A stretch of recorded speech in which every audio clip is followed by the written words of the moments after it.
sa Maralitang Pilipino sa inyong pag-analisa kung paano nagtatrabaho ang buong puwersa ng PAO. Maraming salamat po. At marami kayong bibigyan ng serbisyo. Nakita ko dito in 2024, 15 million ang nabigyan nyo ng tulong. Napakalaki yun na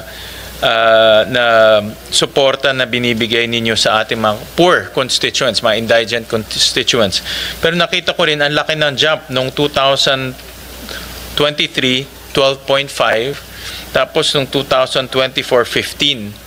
Bakit po lumaki ang kliyente ho natin? Almost 2.5 million ang itinaas in just 1 year.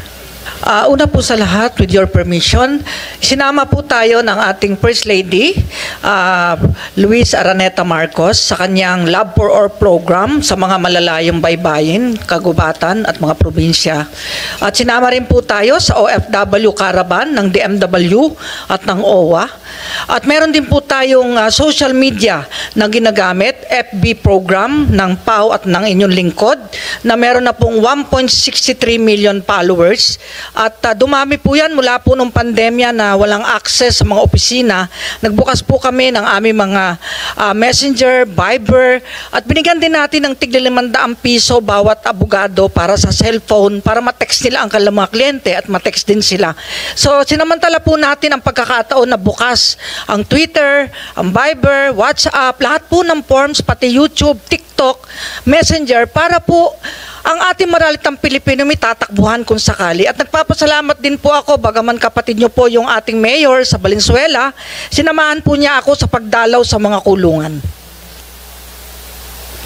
Meron din tayo sa Valenzuela kasi meron kaming programa doon na with the IBP, na may partnership kami with IPP na tinitignan yung mga kaso ng mga PDL, mga persons deprived of liberty. Kung mga iba ay lumampas na dun sa sentensya nila, matulungan sa courts para makawala na. Kasi iba, meron kaming mga na-encounter, taon na, 2 years, 3 years, nalampas sa sentensya, nandun pa sa loob. So, clog na yung ating kulungan, tapos kawawa pa yung tao dahil lampas-lampas na yung kanyang sentensya. Maganda po yung ginawa nyo dahil nga kukunti na po ang inmate sa Valenzuela. Halos buwan-buwan, napakarami pong napapalaya, at yung ating DPH, si Attorney Kuong, ay napakaganda po ng pakikipag-ugnayan sa Office of the Mayor. At talagang full support naman ang Office of the Mayor sa PAO. Dahil sa batas po natin na inyong ginawa noon ay pwede pong tumulong ang local government unit sa pangailangan ng PAO. Mandated naman po sa batas. Thank you for that, Chief. Nakita ko na ang ideal, based on our notes, and correct me if I'm wrong, but ang ideal number of lawyers ng PAO based on the clients is 3,600. Tama po ba? Pero ngayon meron tayong 2,681. So a deficiency of almost 1,000 lawyers. Tama po ba? Based on data?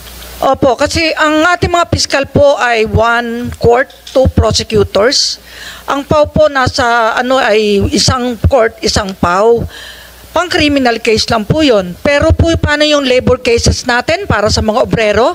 Paano rin po yung ating mga counterpart ng Solicitor General sa mga apila? Paano naman po yung ma-attend sa mga preliminary investigation at mga quasi-judicial cases ng Maralitang Pilipino? Kaya ang bawat PAO po ay talagang overwork. Halos every quarter may lumaalis po, nagpipiskal, nagja-judge, napakalakas ng turnover. Kaya alang nangyari po kay PAO Chief, kundi maging teacher na lang ng mga bagong pasa para po maging epektibo sila. Pero pag naka 5 years, ayun, judge na, piskal na, at may mga justices na rin po sa Korte Suprema na galing sa PAO, sa CA, sa Sandigan, at talagang okay lang po yun dahil magandang source po ang PAO ng well-trained lawyers, saka sanay na talagang honest at hindi tumatanggap ng bayad sa kliyente. I think sa mga abogado, magandang training ground ang PAO dahil talagang ito literally grassroots, no? At yung pinaka mahirap natin mga kababayan ang tinutulungan nila. Lalo na yung mga kababayan natin na marami, siguro iba no read no write, iba hindi rin naintindihan ng batas, no? Dahil komplikado yung batas. So magandang training ground na meron silang ganitong connection sa mga kababayan natin para alam nila yung realities on the ground. Ano ba yung talagang nararamdaman ng mga ordinaryong kababayan natin. Kaya ako rin, alam ko even nung mayor ako, mataas ang turnover papuntang PAW, which ako, para sa akin, okay yun. Dahil sabi ko, it's a good training ground. Pag gusto nyo pang umakyat to, judge, justice, at least naranasan nyo yung pinaka-grassroots ng law profession. Nag-aalala lang po ako, baka mag-aalisan yung magagaling. Kaya nilalaban po namin ang karapatan ng mga senior na dapat sana kapantay ng sweldo ng mga counterpart namin sa prosecution.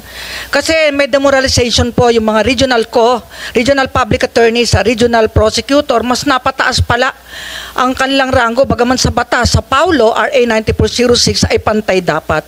Kaya may request po kami sa DBM na pagpantayin na ayon sa batas, pero ni-refer po sa DOJ, hanggang ngayon po nasa DOJ pa, ilang taon na. Malamang, baka kayo po ang makatulong sa amin sa parity, at kung anong benepisyo ng mga piskal, yun din sa Paulo. Dahil paano po kung wala na yung mga senior na magagaling? Maiwan na lang bagong pasasabar. Kawawa rin po yung maralitang Pilipino kung puro bagong abogado na lang po ang uugip dito sa ating opisina. So ang inyong request is yung mga senior positions iparehas sa fiscal. Opo, kasi yun po nasa batas eh. Ang sabi doon ay same privileges, retirement, rank, salaries, pero ang nangyari po ay parang doon sa naging implementing rules ni Secretary, yung pong nagpakamatay, Secretary Andaya, ay mas nataas pa rin yung mga prosecutor eh. Ako po walang problema dahil 2004 nung pinatigil natin ang pagbitay ni President Gloria, ay na-promote po ako sa cabinet rank. Kaya ako po ay nasa 31 na. So paano naman po yung hahalili sa akin, mananatiling 30, yung mga deputy 29. So napag-iwanan po ng Department of Justice ng NAPROS. Pero yan po ay tinalakay na rin sa mga committee hearing na sana po ay mapagbigyan na ng DBM dahil ang gusto ng DBM may opinion pa ng DOJ. Sabi ko may batas na eh. Bakit kailangan pa ng opinion? At kami po ay independent and autonomous na sa DOJ sangayon sa Republic Act 9406. Kaya ang kailangan lang daw po pirma ng Secretary of Justice. And then after that, may corresponding budget, no? Kasi adjustment pataas yan eh. Opo, ang sabi ko kahit prospective na lang dahil nagtitipid po tayo, payag po yung mga senior, kahit hindi retro ng 2010 pa, kahit prospective, kahit ngayong buwan na to, sa susunod na buwan, pumapayag po kami. Magkano po yung adjustment? Do you have any computation? Bali, one salary grade lang po. Kahit roughly lang, magkano ang adjustment? Magkano mayon? Do you have any... Bali, 17 po yung regional directors natin, and then ang assistant regional ay nasa 21, tsaka yung deputy. Okay. At kung may papalit po sa akin, 30, magiging 30 lang, step 8, kasi ayaw pumayag ng DOJ, nakapantay ng DOJ secretary ang magiging rango po. Itong one adjustment up is pantay na with fiscal. Opo, Okay. opo. Hindi naman pala ganun kalakihan. Hindi po, kasi yun lang matataas. Kasi yung mga mabababa, mga bago lang lawyer din ho yun. Kasi correct. nag-aalisan. Sige. Kaya nakikiusap po kay Secretary Mina na sana wag na. Kasi nung araw po, kung nabalitaan nyo sa media, yung retirement namin ayaw bayaran.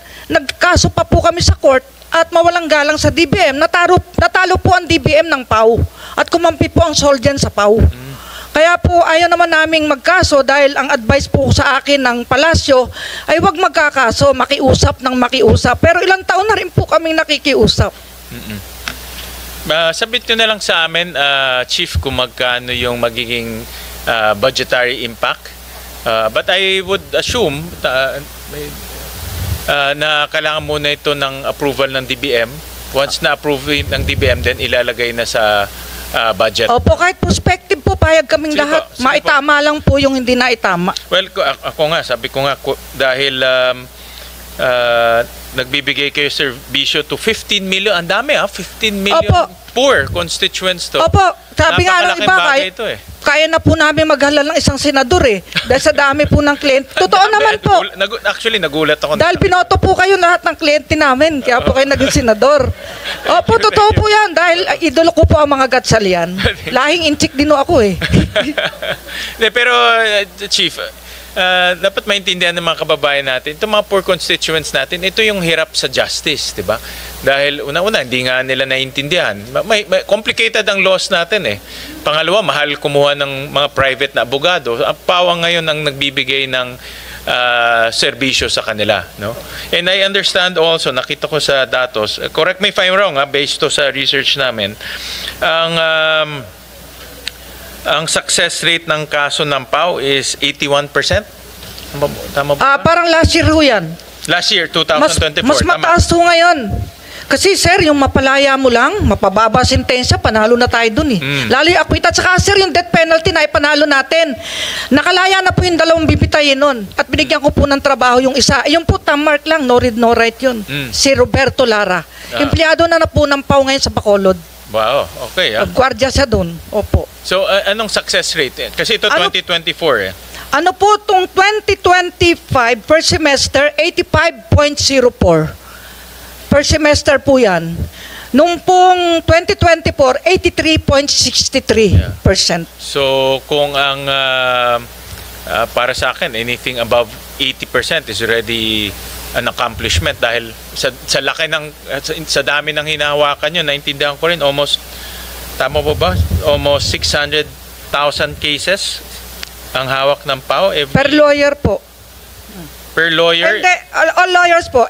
Nung nakaraang taon po, 847,317 ang kaso Ang namin. kaso na hinawakan Lahat ninyo. daw yun, pati labor. Oo. Pati quasi judicial. Ngayon po, kalahating taon pa lang, 667,000. And then ang success rate, on the average lang kung Ang 800,000 a year, ang success rate is 85%. Opo. More or less Opo. Oo. Tsaka marami po tayo napapalaya ngayon, sir. Dahil naipabalik na po ang good conduct time allowance sa bisa ng kautusan ng Korte Suprema. Pati po yung plea bargaining sa mga drug cases. Nagpetisyon po ang PAO sa Estepona case, naipanalo po ng PAO, kaya po may plea bargaining na sa lalo sa mga petty drug cases lamang. Isang hitit o napasama lang sa barkada, nakakalabas na po ang mga kawawa nating dapat lang iparehab. I'll go to yung operations natin. Isang PAO lawyer, ilang kaso ang hawak? Ang isang PAO lawyer po na isang taon, 317 cases. 300, dami Kaya pag natuto po, umaalis na talaga, hindi na mapigil eh. Kasi sabi nila, lilipat sila sa ginhawa naman, matagal na kami nagtiis. So araw-araw may kaso siya. Opo, sa isang Halos araw-araw calendar, may kaso 20 to 40 cases po nakaset. Correct, oo. Opo, at saka hindi pwedeng postponement, bawal sa amin yun. Ayaw ko nun. Dahil gusto ko, laging ready. Kaya overtime pa ho sila. At ang PAO may 24/7 hotline. Ayan, Saturday, Sunday, may duty po. May inquest kami hanggang hating gabi. At kahit sino po, kahit taxpayer, pag walang private lawyer, pwede kaming tawagin at napapalabas po. So, nakita ko nga dito, all 2,681 PAO lawyers are required to render 24/7 inquest and urgent legal assistance. Opo, So wala talagang tulugan. wala akong tulugan madalas. Hirap Lalo pala. nung tanimbala nung araw, 5 buwan mo kami walang tulog. Dito, Buti na wala na ho yun. mas madali pala trabaho natin dito si Secretary. Opo, kaya talagang kailangan po ng suporta ng ating mga legislators, ang PAO. Kawawa no, pag alis ko po, sana may mga magpapatuloy pa rin ng ating advocacy. So that's why nag-submit kayo ng proposal for 985 positions. Tama ba? Opo. Okay. And that's for 2026. Pwede po sa 2026. Nakapasok na ho yan sa budget nyo? Itong Hindi 900? pa ho nakapasok. May sulat po ang DBM kamakailan. Kailangan na naman daw po ng pirma ng Secretary of Justice. Kaya po, minsan malungkot, nagdemanda nga po kami sa retirement. Kaya lang na kami nabayaran. Dahil nag-object po ang Department of Justice noon. Ewan ko po kung anong gusto ng mga taga-legal nila. Kasi malamang may law sila, hindi pa rin po na-approve hanggang ngayon, yung State Council natin na iwan. And then meron kayong, I think meron kayong for 2026, ang proposal niyo is 500 lawyers, tama? Tama po. So yun ang, para naman mapababa yung workload na 1:300 cases. Opo, talaga kawawa po yung mga PAO, lalo po yung mga PWD na mga PAO. Sa Sagada, yung talagang hirap na hirap, umakyat doon sa opisina, sa court. Talagang kailangan po talaga ng suporta ng PAO. Sana bago po ako mag-retire sa PAO, matupad na yung legacy ko. Bagaman yung building, sir, tulungan niyo po kaming matapos din sana. Oo nga, yun nga ang gusto kong i-discuss rin. Meron kayong ongoing building ngayon. Tama po. Magkano po ang total project cost ng ongoing? Nung una po, 1 billion lang, tumaas ang presyo 2019. May phase 1, natapos si phase 1, may kulang, tinuloy ni phase 2. Ngayon may phase 3 at may phase 4. Dapat daw may phase 5, nawala daw yung budget sa phase 5 dahil nga sa problema sa flood control. Sana po yung pauman lang maituloy po, matapos natin ma-inaugurate ninyo sir itong aming building kasi nagbibintana na. Meron na ding nakapag-bid sa escalator, elevator, meron na pong aircon, finishing na lang po ito. So kung mapopondohan po to next year, matatapos to next year, mai-inaugurate natin, makakalipat na kami. Yung building nyo for 2026, fully funded na yan? For this coming new itong Wala coming daw new po, year? sabi ng mga taga-DP, tanggal daw po kasi nga sa flood control problem, nadamay po kami. Pero pwede naman ibalik sa hindi naman flood control yung building eh. Oo nga Pwede. po. Kaya nga sabi ko, makikiusap ako sa inyo na baka lagyan ng pondo, tanungin natin ang DP, nasa kanila po pera, wala po sa PAW. Hindi po sa akin binigay dahil ang gusto po ng mga advisor ko, wag ako tatanggap ng pera sa pagpapatayo. Ipaubaya sa DP lahat. Pero nagtagal po, 2019 pa yan. 2-year project lang dapat. 2019 pa. Opo, 2019 pa po. Ano na ngayon? 2025, di ano na? 7 years? Mag 7 years, sir. Kaya nakakalungkot po. So wala talaga itong building unusable? Wala talaga? Yari na po. Finishing na lang ang kulang. Pero walang taong gumagamit? Wala pa po. Kasi wala pa hindi pa tapos yung pagbibintana. And then nag-umpisa ng construction 2019? Opo. Crap. So magkano na lang to finish?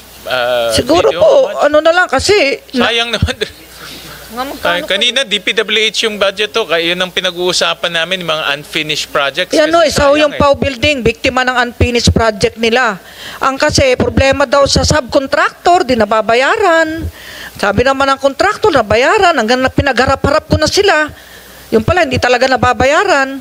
Pero dito sa capital outlay nyo for 2026, maliit lang, 20 million eh. Pambili lang ng computer yata, sir, yan. So walang building to? Aircon, Walang building? wala po, kasi ang pondo nasa DP. Nakalodge sa DP. Okay. Takot po ako na baka pagdudahan ako ng ating mga kababayan sa paghawak ng pera sa construction, Okay. kaya pinaubaya ko sa DP lahat. Okay. Opo. So magkano pa ho ang balance to Ay, ito complete? pala, na-islas ngayon to. Para to complete? Na-islas, sir, ngayon tong 380 million. Ngayon 2026. Okay. Pwede po sigurong ipabalik nyo, sir, para mayari na mag-inauguration na tayo. At saka nakadetail ho ibang PAW natin kay Sir Rex sa DSWD. First day niya, nasa akin na ho siya, nang umina sa ng mga PAW lawyers doon. Thank you. Nagjo-duty ho doon para sa mga BAUSI cases, support. Sa Bausi cases. Opo, kasi kulang na abogado sa DSWD. Correct. Kaya araw-araw may PAW lawyer ho doon sa kanya. So itong 300, pag binigay ho, tapos na yung building. Ang sabi po ng DP, matatapos, ang kulang na lang furnitures, baka bigyan po din tayo ng tulong ng Office of the President sa furnitures. Dahil sabi sa akin ni Presidente Marcos, kapag nayari, wag mo nang problemahin yan. Mayayari yan, malalagyan yan ng gamit. Sayang naman kasi andyan na yung building. I would assume mga 90% na is complete. Malapit to sa Batasang Pambansa, katabi ng COA. Oo, sayang. 10-story. Oo. May helipad yung taas para yung Presidente, kung magsoso na gusto magpakapiron, pwede yun doon sa tuktok. So lahat ng PAW lawyers doon mag-o-office. Yun pong NCR Director, may Maropa, yung 4A, 4B, buong central office po, lahat pati yung counterpart ng Solgen, yung ating mga special appeal cases lawyer, NCR, pati po yung chief, doon din po, yung magiging chief na bago Sige na po, siguro, sir. pagtutulungan ho namin. Kasi yun ang isang, kanina lang, yung DP, one of the things that moving forward na gagawin, lahat ng mga hindi pa tapos na projects, tapusin na. Kasi sayang eh. Opo. Kagaya nito, gumastos kayo. 1 billion na ba nagastos nyo? Magkano na? Almost 2 billion na po yan, alam ko. So 2 billion. So in 2 billion since 2019 hanggang ngayon hindi nagagamit. Tumataas ang presyo ng mga gamit. Sabi ko, ba't di nyo yariin? No. Every month to, minimit ko yung mga taga-DP para tanungin ko ano nangyari. Halos may coordination meeting kasi nga makulit ako eh.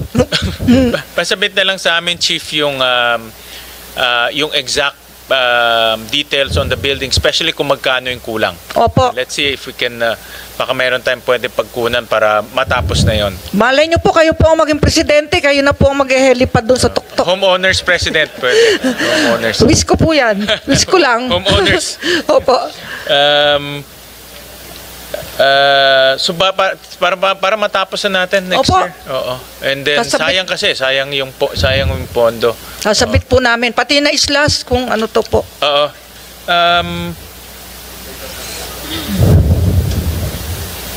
Yung ano ang ideal number of cases per lawyer po ng Per lawyer, ng PAO?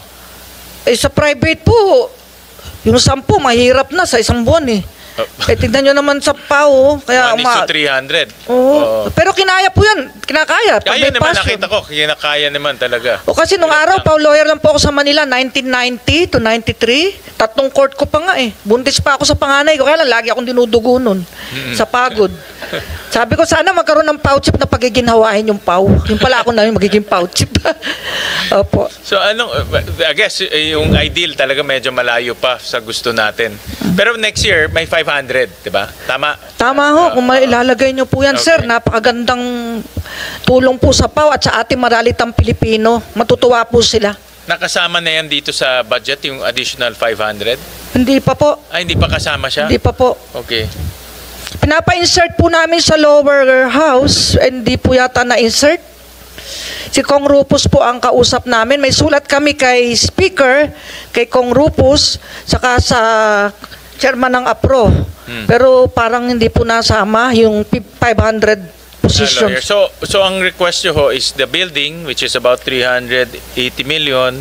Yung new PAO lawyers, ang base dito is about 1 billion, tama ba? Yung 500 Opo, na... opo. So additional 1 billion for Opo. the 500 PAO lawyers. Hopefully yung 500, I'm sure pwedeng makatulong yan sa pagbaba ng caseload. Opo. Tsaka ma-deter yung pag-alis ng magagaling po. Kasi hindi na masyadong mahihirapan.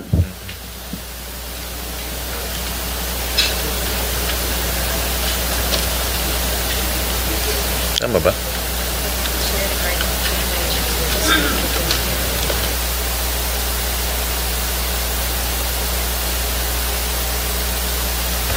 Chief, sa ngayon, I'm sure you're trying your best na mabigyan serbisyo lahat ng mga kababayan natin. Meron bang mga instances na dahil punong-puno na yung mga PAO lawyers natin, hindi nila tinanggap yung case, tapos dahil sa punong-puno na yung kanilang caseload, meron bang ganyan na mga instances? Bawal po sa amin yun na mag-refuse. Kinakasuhan ko po.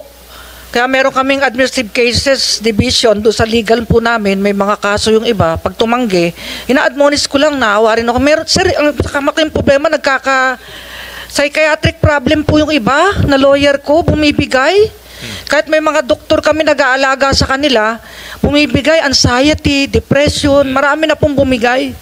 Ako na lang hindi bumibigay yata sa dami ng problema ng bayan natin. Opo. Kaya malaking tulong po madagdagan po ang lawyer at magawa yung building natin. Pero may policy kayo na no refuse. Opo, basta qualified po, bawal tumanggi. Kung di mo kaya magpaparelieve ka sa ibang pwedeng Sa iba gumanap. naman, oo. Mhm. Oo. Kasi with 1:300 caseload, talagang challenging niya. Araw-araw, parang araw-araw, kung meron kang hearing araw-araw, di parang araw-araw meron kang meron Opo, kang stressful hearing. talaga. Lalo yung mga buntis, may anak, talagang mahirap po.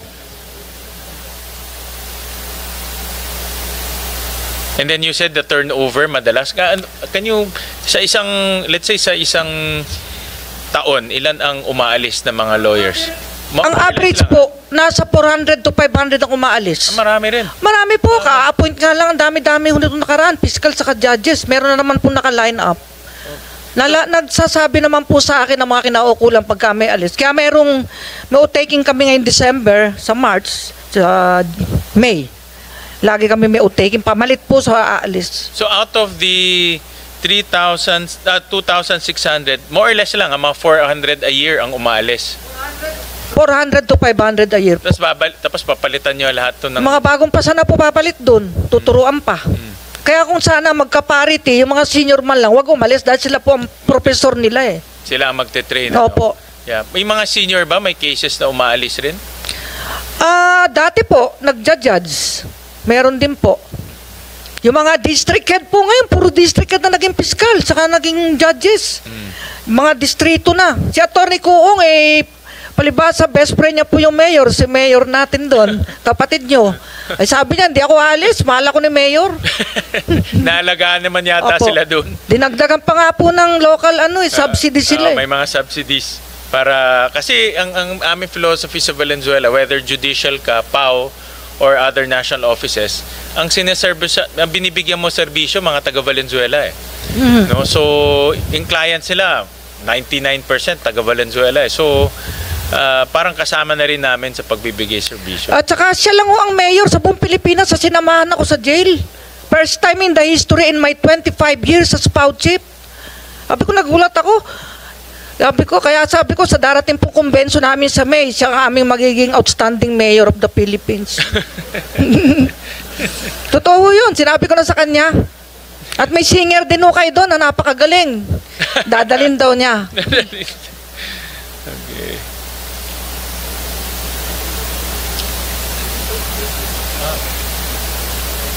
Other than yung chief, other than yung building, yung 500 na lawyers, are there any more gusto niyong pa-augment para matulungan natin yung PAO lawyers natin? Ako kasi, ang aking pananaw dito, if we help the PAO office, we help our constituents eh. Kasi diretso eh. Yung service na binibigay nyo, diretso sa tao eh. Wala ngang layer to, diretso na kagad. So, are there anything na pwede naming ma-augment o masuportahan kayo para mas maging efficient yung servisyo ninyo? Yun yung punto ng wellness. Kasi ang judges may wellness, 1 month, 30 days. Yung pong fiscal meron din, kami po wala. Natatakot naman po kung pumirma ng order na bigyan sila ng wellness. Paano kung nag-wellness si Pao, walang hawak ng kaso ng maralitang Pilipino, mumurahin naman ako ng mga kliyente. Bakit wala si Pao? Kaya hanggang wala kaming wellness. Kaya iba nagkakasakit, bumibigay talaga. Ang wellness is a time off ba yun? Or Ano, kasama yun na? Profitable leave po yun. Parang, okay. Dapat i-consume niya. Okay. Parang pag hindi mo na-consume, hindi ka naman babawasan. Hindi mo naman ma-avail next year, ganun.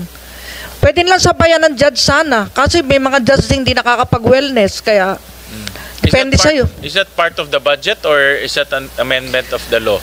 Hindi kailangan nun ng budget kasi hindi naman papasok, di ba? So, sweldo. May sweldo talaga siya. Benefit lang po yun. Parang privilege. Gusto ko sana maitulad. Kung matagdagan kami ng 500 items next year, pwede na po magbigay ng wellness sa kanila. Kasi may papalit sa kanila sa kanilang mga leave.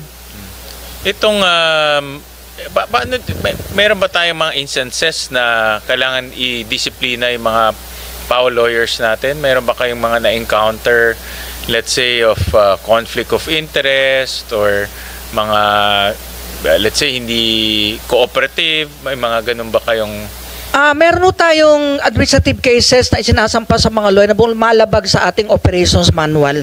In a year, ilan ang Ito po, mula po nung ako'y maging PAO chief noong 2001, bata pa tayo pareho nun, sir. 12 pong abogado ang dinismiss ko from service. May drop from the rolls, 4, suspension, siyam, fine, 38, reprimand, 50, admonition, 21, advice, 4. Bali, 138 sanctions. Talagang ayaw ko po ng corrupt. Gusto ko po honest sila dahil sinusweldohan sila ng gobyerno at may inquest allowance naman silang tinatanggap mula sa gobyerno. Ano yung pinakamalalang violation na... Yung pong nanghingi sila ng pera sa kliyente. Meron ganun? Meron namang uminom, pinabayaran sa kliyente yung kanyang ininom, hiningan pa ng pera yung kliyente. Dinismiss ko po from service. Wala po akong kinakatakutan dahil wala naman akong holin sa kilikili. Kaya takot po sa akin ang mga abogado. Kaya gusto rin po ng ating mahal na JBC na galing sa PAO ang karamihang appointee dahil na-train po silang maging tapat at mapaglingkod. How about yung mga conflict resolution sa barangay, mga lupon? Meron din po tayong barangay legal outreach. Meron ba kayong interaction para hindi na lahat umaakit nagiging kaso? Meron po. At actually, meron po tayong naging sponsor, TV5. Meron po tayong TV reality show, Public Attorney, mediation po yun. Bali naturuan ng mga barangay. At may barangay legal outreach program din po tayo. At may mediation din po tayo sa bawat taon. Umaabot po din ng 100,000 ang mediation natin. Ang ating mediation po ay umabot ng 48,818 noong 2024 at ngayong unang taon pa lang ay 28,258. Hindi na po nakarating ng korte yan. So, PAO level pa lang nag-institute na kayo ng mediation? Yung mga away barangay po, away pamilya, at dahil po sa bagong direktiba ng Supreme Court na pwedeng maglaban ng PAO sa korte, PAO versus PAO, karamihan po, sineset na namin for mediation ng mga kaso. Para hindi na kami magbangga-banggaan sa isa't isa. Correct. Para hindi na rin humaba. No? Alright. Alright, Chief, yun na lang ang mga tanong ko, and then just submit to us na lang your request, lalo na ngayon ko lang nalaman yung building, to be honest about it, and that's yun na nga, in line sa mga reformang ginagawa namin. Gusto namin matapos na yung mga unfinished projects. Alright. Baka kayo po ang hulog ng langit sa amin. Pangarap po namin yung building na yan eh. Kasi squatter lang. 2019, di rin yun? Squatter lang ako kami sa LRA compound dito sa Nia Road. 4th floor, 5th floor, ilan kami? 500? Nasaan ang location ng building nyo? Sa Commonwealth po, katabi ng COA. Malapit sa Batasan. Kaninong property yon? Binili po natin sa NHA. Pinondohan okay. po panahon ni Pinoy. Okay. Hindi Opo. lang, but sabi nyo, 2019, nag-umpisa na. Opo, panahon ni President Duterte naman. Ngayon, tinuloy naman ni President BBM. Oo. Padala na lang in details para matapos. Opo. Once and for matapos na natin yan. Opo, salamat po sa inyo, sir. There being no further questions, the budget of the Public Attorney's Office is now deemed submitted for plenary's consideration, subject to the discussion and submission of documents requested. Maraming salamat po, Chief. Thank you.